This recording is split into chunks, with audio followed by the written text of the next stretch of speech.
A call from emptiness to fullness. Ang tawag ba, gikan ba sa pagkawa ngadto gyud sa pagkadagaya mga igsoon. Atong text makita nato in the book of Luke chapter 5 verse 1 down to 11. Ako magabasa sa New Living Translation, ingon niya.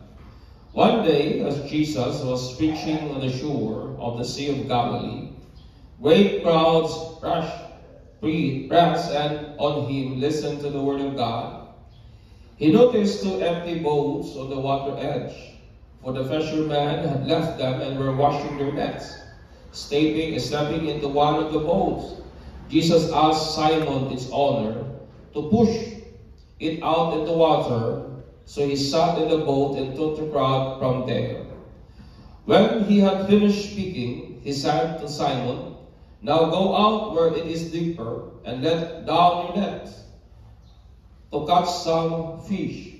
"Master," Simon replied, "we worked hard all last night and didn't catch a thing. But if you say so, I'll let the nets down again." And this time their nets were so full of fish, they began to tear. A shout for help brought their partner in the other boat, and soon both boats were filled with fish and on the verge of sinking. When Simon Peter realized that what had happened, he fell to his knees before Jesus and said, "O Lord, please leave me. I am too much of a sinner to be around you." For he was awestruck by the number of fish they had caught, as were the others with them. His partner James and John, and the son of Zebedee, were also amazed. Jesus replied to Simon, "Don't be afraid, for now on you will be fishing for people." And as soon as they landed, they left everything and followed Jesus Christ, mga igsoon. Si Jesus mingod nga ang kawatan, niyan hilamang aron sa pagpangawat, niyan hilamang aron sa pagpatay, o sa pagguba o sa pagnaon. The enemy came with a single purpose in mind, o mo ng pagguba sa ato ang kinabuhi, mga igsoon. Pagguba sa kung unsa may naata, pagguba sa relasyon, kinabuhi nga naata, mga igsoon. But Jesus came. Apan si Jesus niyan, so that we may have life. O kada ka klase nga kinabuhi nga dagaya, mga igsoon. Amen. Kinabuhi nga abundansya, kinabuhi, mga igsoon, nga blessed, kinabuhi nga abundant. Ingon pa ni Jesus in the book of John 10:10. Sa diyang ikaw ako gitawag ni Jesus from darkness into His glorious light. Kay ikaw ako kaniadto naman ikaw sa kangitngit, naman ta sa kangitngit o gitawag ta sa Dios ngadto sa iyahang mahimayaon nga kahayag. Gikan sa kamatayon ngadto sa kinabuhi. Amen. Mao na transition sa atong kinabuhi from death to life. Gikan sa kalaglagan ngadto sa kinabuhi, mga igsoon. From condemnation to freedom. Gikan ba sa pagkalaot o gikan ba sa pagkahinukman na o gitawag ta sa Dios ngadto sa kagawasan, mga igsoon. Mao na nga kung imo kining lantaw tataw kaayo nga ang tawag ni Jesus is from emptiness to fullness. Gitawag kaniya gikan sa klaseng empty life. Gikan sa klaseng kinabuhi nga wa gyud, mga igsoon, ngadto sa kinabuhi nga dagaya, ngadto sa kinabuhi nga full, mga igsoon, ngadto sa kinabuhi nga naabay pagkabuo, kinabuhi nga naay abundansya, mga igsoon. Kini nga passage sa Bible o kining John 10:10 nag-expressar kini sa intention ni Jesus. Nga sa tanan nga magasunod nga naha kaniya, sa tanan nga magadto siyang pangalan, o ang passage, mga igsoon, sa Luke 5:1-11, sa atong pagpamalandong may 5 butang kitang makatunan karon. Nga atong may-apply sa atong kinabuhi, sa atong adlaw-adlaw nga pagkinabuhi, in what way nga makabaton kita og fullness of life. Amen. May 5 butang o principles nga gusto na kong impart aning kabuntagon nga sa pikas nga bahin makabaton ta og fullness of life. According, mga igsoon, sa promise according sa saad ni Jesus Christ. Una, in verse 1 down to 3, give the ownership of your life to Christ. Ihatag ang pagpanag-iya sa imuhang kinabuhi ngadto kang Jesus Christ.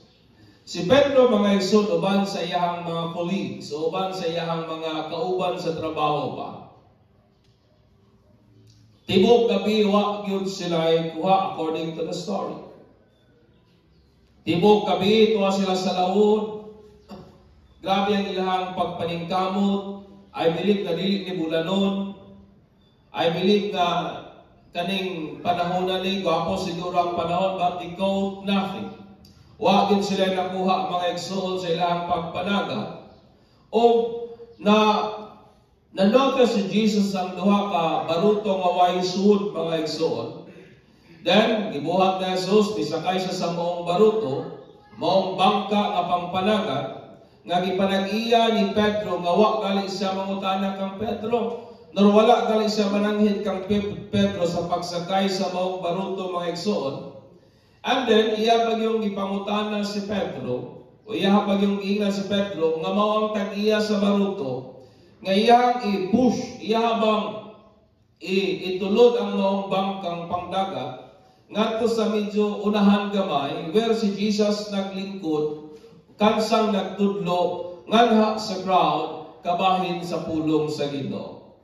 I want you to understand me nga si Pedro mga igsoon mo ang honor. Siya ang tag-iya aning maong bangkang pangdagat. Kansang si Jesus mikalit lamang og sakay, pero wala gid siya punggi ni Pedro mga igsoon.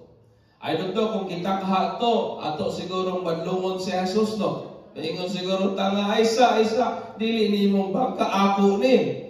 Pero si Jesus, wala siya punggi, wala siya gi-interfere, o wala siya gibabagan mga igsoon ni Pedro, nga mao ang tag-iya sa bangka. Wala usab. He never also hesitated while Jesus was on the boat and then commanded him to push it into the water. Wala gali gihapon si Pedro managana nga gisugo siyang Jesus nga ituod ang maong bangka ngadto sa lawod kasang si Jesus nagwali sa pulong sa Ginoo. Kining maong bangka nga way sulod, my friend, it represents your life. Nagulagway kini sa atong kinabuhi o nga kansang empty, well, sa part ni Pedro, iyang gi-allow si Jesus nga musulod, iyang gi-allow si Jesus to take control as the owner mga igsoon. Kining empty boats ay sama sa akong gikaingon kamaguhay pa lamang, naghulagway ni sa atong kinabuhi nga empty. Naghulagway kini sa atong kinabuhi nga daghang kay kuwang ba. Naghulagway kini sa atong kinabuhi nga luyo sa atong mga pagpangabudlay, pagpaningkamot sa kinabuhi, daw kuwang lang yun gihapon mga igsoon. Tungod kay ang pinaka-core, ang pinaka-fundamental mga igsoon sa klaseng kinabuhi nga naang fullness is kanang atong ihatag ang atong kinabuhi nganha gyud kang Jesus. O tugutan nato si Jesus kamoy mo take control sa atong mga kinabuhi mga igsoon. Amen. Fullness of life is a thing kung atong tugutan si Jesus nga mao ang Dios sa tanang Dios to take control as the owner of our life. Mabitaw nang ingon si Jesus nga kung gusto ta nga mahimong maluwas, then atong tugutan nga siya mo'y mahimo natong Lord. Siya mo'y mahimo natong Master. Siya mo'y mahimong owner sa ato ang pagkakita mga igsoon, because fullness of life comes when we allow Jesus Christ to take control sa atong mga kinabuhi mga igsoon. Amen. Kung atong tugutan si Jesus nga mo'y dumala sa tanan natong pagkakita, o sa dihang atong willfully nga iga-surrender ang tanan sa atong pagkakita nganha sa iya. Amen. Sa dihang atong tugutan nga atong isurrender ang atong tanan nganha kang Jesus, and allow Him to control sa tanan atong pagkakita as the owner, then the fullness of life mga igsoon. ato yung maangkon. Amen. Mo na gihimo ni Pedro. Wa gyud niya barawas sa Jesus pagsakay sa iyang bangka. Tungod kay iyang gitugutan si Jesus nga mo'y mo take control sa iyang kinabuhi, mga igsoon. Fullness of life comes when we surrender our whole life to Christ.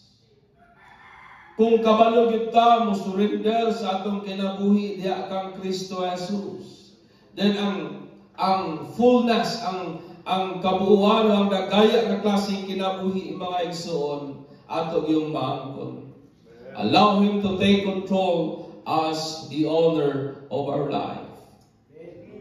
Mabitaw ng ingon si Jesus, may passage sa Matthew nga niingon siya, dili tanan nagatawag nako Ginoo, Ginoo, makasunod sa gingharian sa langit o sa Dios. It is only He nga nagabuhat sa kabubuton sa amahan. Tungod kay ang pagbuhat nimo sa kabubuton sa amahan, mao kanay pag-ekspresar nimo sa imong pagpanugyan ba nganha sa iyang katuyuan, nganha sa atong mga kinabuhi, mga igsoon, as the owner of our own life. Amen. If you want fullness, my friend, allow Jesus to take control sa imong kinabuhi.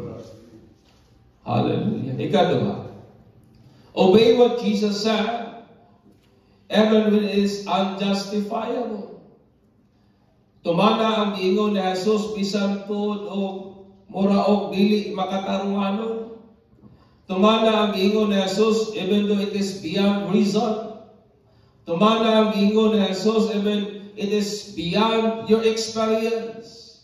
Even it is beyond logic, mga igsoon. Tanawa ninyo. Si Pedro po was an expert sa iyang fishing profession. Why makapili kang Pedro pag mayon ka og magistutag pagpanagat? Kay si Pedro batid eksperto kung sa ato sigurong panahon karon may doctorate na ba sa pagpanagat, mga igsoon. During sa ilahang panahon, kung gusto ka mahimong magtutudlo, kay dili pareha sa atong panahon bitaw karon nga kung gusto ka maghimong magtutudlo, eskwela ka pagka-teacher. Kung gusto ka mahimong doctor, di mag-eskwela ka og medicine. Kung gusto ka mahimong piloto, di mag-eskwela ka og kanang aeronautics, etc. Sa ilahang panahon igsoon, wala sila ing-ana nga klase nga pribilehiyo. So kung unsay gusto nila nga profession, sa ilahang buhaton, mag-uban-uban sila sa klaseng tao nga mo na iyahang panginabuhian. So si Pedro at this time, expert sa pagpanagat, mo na nga, kung gusto ka mahimong magtutudlo, mo na nga mag-uban-uban ka sa usa ka batid o usa ka ilalo nga teacher during their time. Kung gusto po ka mahimong farmer, so mag-uban-uban ka sa mag-uuma. Kung gusto ka mahimong panday, uban-uban ka sa panday, mga igsoon. Kung gusto ka mahimong mananagat, magkuyog-kuyog ka sa mananagat o kana, magsugod ka na during sa imong childhood. So grabe ang education sa ilang panahon. Magsugod na sa panahon nga medyo may buot ka na o makahimo na ka sa unsamang trabaho nga buti lang ipa-trabaho sa imo. Sa diyang gisugo si Jesus, o sa diyang gisugo ni Jesus sa Pedro nga iyahang mato sa lawod, mga igsoon, o iyahang ikas ang iyahang pukot. I want you to understand me, it was daytime. Ikaw mananagat, batid sa pagpanagat, mutuman ka kang Jesus kung ikaw ang nasa lugar ni Pedro. Si Pedro gisugo ni Jesus, si Pedro gisugo ni Jesus na iyang ikas ang iyang pukot, pero dili na ngit-ngit igsuon, it was daytime. Utong tutok na. Diba? O anak pag yung panahon na, silang Pedro was exhausted. Tungod kay, wa gyud sila kuha tibuok gabi. And then, niya isang tao miabot, his name is Jesus, o gisugo sila nga ikas ang net, ngadto sa laod, pero ang nagsugo, dili mangingisda, panday. Ikaw na sa posisyon ni Pedro, tumanon ka mo si Jesus. Di ba lisod? Why siguro kung kita katong mo reklamo siguro ta, ako pa imuhang kunuhon nga naniguwang na kong pagpangista. Imo kong ingnan nga itaktak ang akong pukot o tong dako. Oy, kinsa magamusugo na ako. Panday ng kawa mga experience sa pagpangista. Pero sa inyo ni Pedro, tungod kay no may imong giingon, Master, then amo ning pagabuhaton. Ang sugo ni Jesus, my friend, it is beyond reason and it is beyond experiential knowledge. Kaya usahay baya ang nag-prevent sa tao sa pag-obey is ang iyang logic. Usahay baya ang nag-prevent sa tao sa pag-obey is ang iyang mga experiential nga mga knowledge. I want you to understand, my brethren, nga usahay ang sugo ni Jesus is unjustifiable. Usahay lisod tumanon ba? Sa rason nga, misugo gali siya nga imong panalanginan, katong mga tao nagapanghimaraot nimo, di ba? Unjustifiable man na. Lord, how come I bless na ko ning mga taong nagapanghimaraot na ako? Even Jesus said nga, ato galing higugmaon ang atong kaaway o ato silang iampo. Di ba? Unjustifiable na. It goes beyond logic. It goes beyond reason, Lord. Ako nagali ang nasakitan, ako pa Ginoo ang musabot. Ginoo, ako nagali ang nasakitan, ako pa yun ang mupaubos. It is unjustifiable by human reason. It is unjustifiable, mga igsoon, sa ito ang human logic. Ingon pagali si Jesus, nga mas bulahan katong muhatag kaysa mudawa. Amen. Lisod na oy, it is unjustified. Lord, walang-wala, nagali ko Ginoo, imo pa kong pahatagon. But Jesus said, it is more blessed to give than to receive. O butang ka na nga usahay, it goes beyond our logic. Kaya usahay ba ang paghatag sa tao? Ato pa yung timbang-timbangon o balansihon o maayo. Pero si Pedro, mga igsoon, ang iyang kasinatian, may doctorate na siya sa pagpangisda. Gikapoy tibuok gabi sa pagpangisda. Way kuha. So buti pasabot nga, nalibot-libot na siguro nilang maayo tong asang dapit nga may kuaanan silang isda. Yet here comes Jesus. Usa ka karpentero, way kasinatian sa pagpangisda, o gisugo kining taong naniguwang na sa pagpangisda, o mingin sa halatro, at to sa lawag ka maitaktak ang imong pukot. And remember, nagisugo sila ni Jesus, siga na kayo ang adlaw mga igsuon. Maglisod galikuha ang mananagat o isda, bulanon, unsa paghag-adlawan. Nakuha niyo ang idea? Maglisod gali sila kuha og isda nga hayag ang bulan kay ingon pa nila abti kayo ang isda ni ana, how much more kung udto ng dako. Kung ikaw ang nasa kahimtang ni Pedro, mutuman kahakat ang Jesus. Your knowledge ingon nga imposible man na. Ang imong kasinatian it said, Lord, murag imposible man na. But Peter, ningon siya, Lord, tungod ka ikaw ang ningon, Ginoo amo ning pagabuhaton. I want you to understand, my brethren, fullness of life comes when we choose to obey Jesus, pinagi sa iyang mga pagtulunan, maski pag-usahay, dili sayo. Fullness of life comes when we obey Jesus through His Word. Even, nga usahay, it goes beyond reason. Fullness of life comes when we obey Jesus, pinagi sa iyang mga pagtulunan. Even, usahay, it goes beyond our logic. It goes beyond our experiential knowledge, mga igsoon. Amen. Fullness of life comes. sa diyang ato ang tumanon si Jesus, atong i-obey ang iyang mga pulong, maski pa og usahay, daw halisod, o daw usahay, murag supak sa ato ang reason, supak sa ato ang logic, supak mga igsuon sa atong nahibaw-an nga mga kasinatian sa kinabuhi. Ang muning butang gihimo ni Pedro. Ikatulo, share your substance to others. Human nga nituman si Pedro kang Jesus, nga maski usahay o unjustifiable, nakasinati dahil sila grabing milagro at this time. Nga ilahang pukot mga igsoon halos magisik na. Halos ma-break na ang ilahang pukot. O ang duha nila ka bangka aning panahon na puno pag-ayo og isda nga halos maunlod na. Mo na description sa bato. Ang ilahang pukot, napay sila ginabira, pero puno na kaayo ang ilahang bangka. Ngayon, pagalang Bible, halos maunlod na mga igsoon. Ang gihimo uday ni Pedro, nitawag siya og tabang, og iyang share ang iyang nakuha mga igsoon. Muna sa kinabuhi ang lesson mo ni. Whenever nga ikaw i-bless sa Ginoo abundantly, share your substance, not your leftover. Amen. Kasi po, aning kinabuhi ang fullness po it comes sa dihang kabalutan mo paambit, kabalutan mo share sa atong mga panalangin.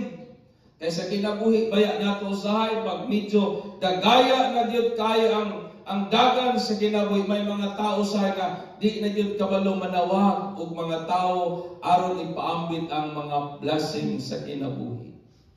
But si Peter, mga igsulwa siya, mangamhu sa maong kuha niya, kung dili nanawag pa siya, o iyang ipanghatag ang iyang mga nangakuha mga igsoon. Nagalit tayo pagdultihon na nagaingon that it is more blessed to give than to receive. Nga mas maayo pa, mas bulahan ang maghatag kaysa magdawat, because fullness of life comes when we know how to share our substance, diya sa kamatuuran that we are just only a recipient of God's immense blessing. Ang fullness po sa kinabuhi nagakaabot kana siya. Kung ato bang nagakasabtan o atong ginapaambit ang mga blessing sa kinabuhi, diha sa kamatuuran nga ikaw o ako, igo lamang kita nagadawat sa naghingapin nga panalangin sa Dios. Amen. In short, igo lang kita gihatagan sa Ginoo. Mo na nga makahatag punta sa uban. Ingna imong tapad, i-share ang imong substance po sa uban. Amen. Share your substance to others. Kay kanang mohatag bitaw tanagi pinasahi pud nga kalipay nga atong batil gabantay ba mo niana? Nagi something sulod ba? Nga malipay ka and dili nato usahay ma-explain ang ato lamang malipay ta o kana nga kalipay I believe. It comes from God, mga igsoon. Ikaw pa, humble yourself in the presence of Christ. Verse 8 up to 9. Sa diyang na-realize ni Pedro, unsa ang nahitabo. Kaya grabe manika, mabilantayon si Pedro, mga igsoon. Iyan na yung gibuhat, he humbled himself before Jesus by kneeling and acknowledging that he is a sinner who don't deserve the presence of Jesus. Kabalo pa mo ang kahibulugang butang, wala na lisang si Pedro sa kadaghan sa kuha. Apa nahibuong siya kinsa ning tawhana. That's why sa diyang na-realize ni Pedro kinsa si Jesus. Iya din gibuhat, miluhod ayon siya. Og miingon siya, Ginoo, palayo na ako, dili ko deserve sa imong presence. I am a sinner. Nakita ba natin yun sa text? He humbled himself at the very presence of Christ. And for the first time sa career ni Pedro sa pagpangisda, na-awestruck siya, kanakitang na na grabe ang iyang paghingang habaog, nahimuong yun sa pag-ayo, sa kadaghan sa isda na ilahang nakuha, mga igsoon. And I want you to understand, my brethren, that fullness of life does not come with pride. It comes with humility before the presence of Jesus Christ.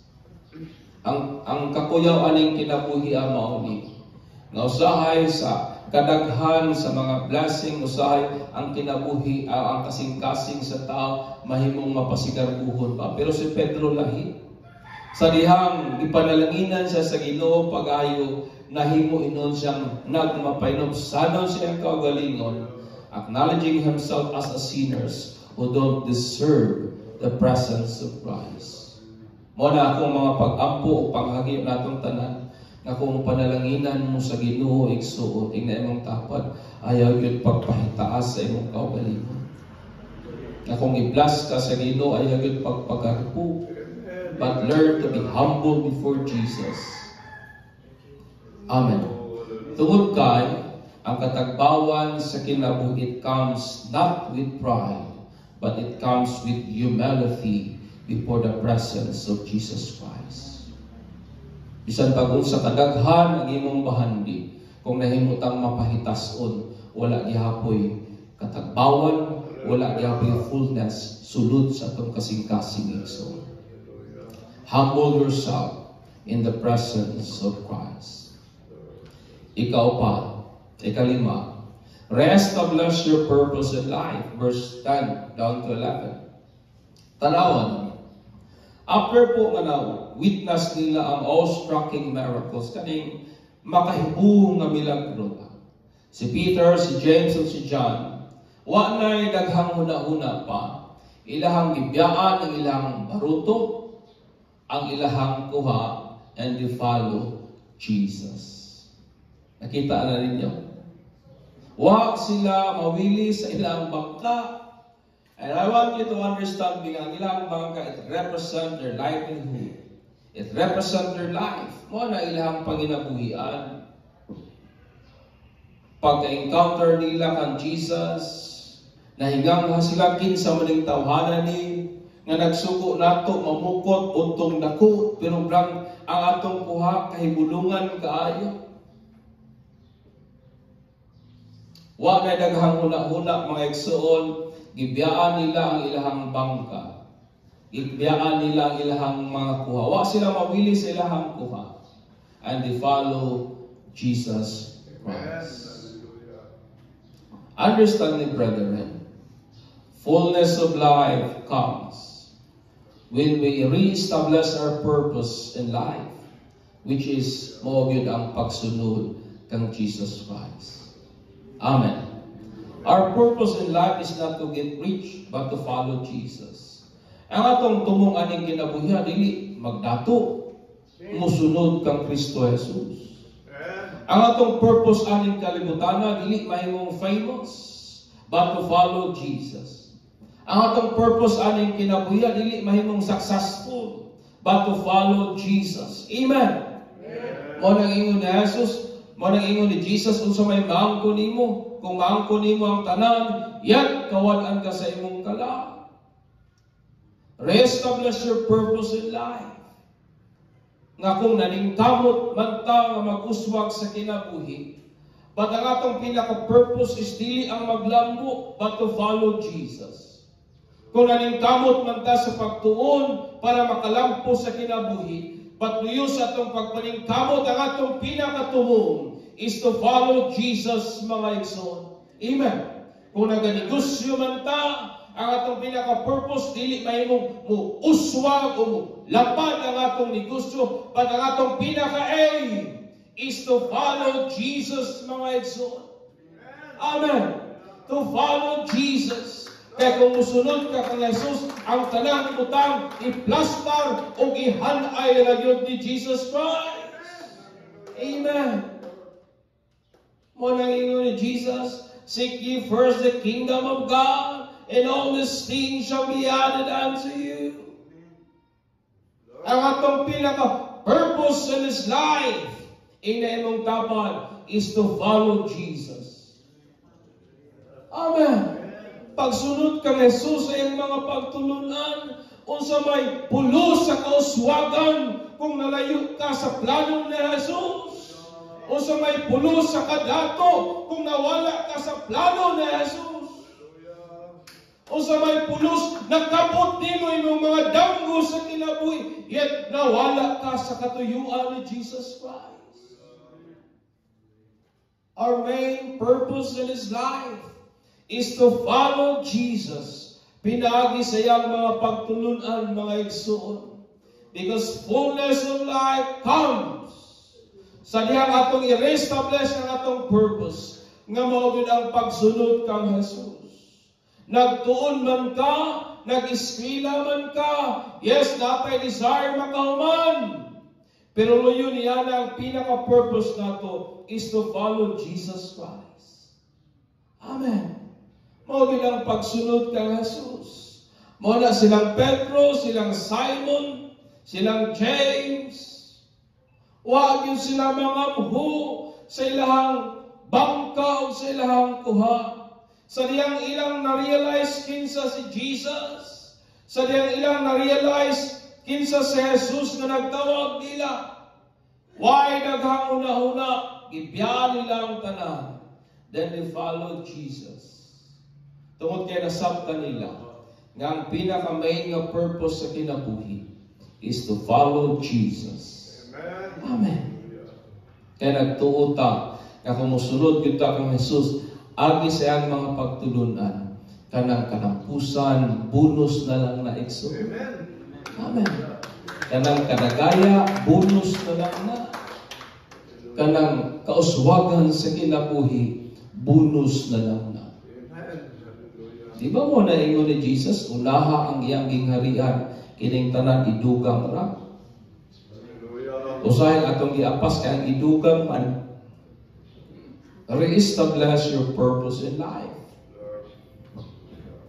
Balik sa pinaka-tumong sa kinabuhi, which is to follow Jesus. Hallelujah. Pagpaka na to si Kristo na naman. Fullness of life comes. Fullness of life is a promise and obtained. Pinaagi lang yun kang Jesus.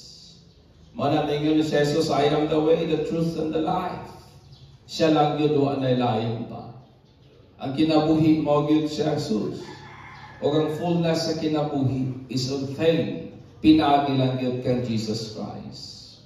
This kind of life is possible sa dihang atong igahatag ang pagpanagiya sa atong kinabuhi nganha kang Kristo Jesus. Muna dapat kabalo kita mo surrender. Amen. Amen. Kabalo kita mo surrender sa paglulutan ni Jesus. When we obey Him, pinagi siya mga pagtulunan even when it is unjustifiable. Dili yun sa yun. Pero kung gusto tag fullness sa kinabuhi, tumano nato even it goes beyond logic and reason. When we share our substance to others, manang adi kita magdinalo, amen. Bless ta sa Ginoo, ayaw magdinalo, amen ba? When we humble ourselves in the presence of Christ, and when we re-establish our purpose in life, usahay nga nang wa na kay fullness, kay basig medyo na tanilihim sa putumong sa kinabuhi. Usahay, basin wala na kay fullness, kay basin usahay o medyo tanilayo na ba sa pagsunod kang Jesus Christ. Muna mga igsoon, ang fullness of life, it is possible. Sa diha, naagod si Jesus sa kinabuhi. O sa dihang kining limang butang atong pagabuhaton mga igsoon. Hallelujah.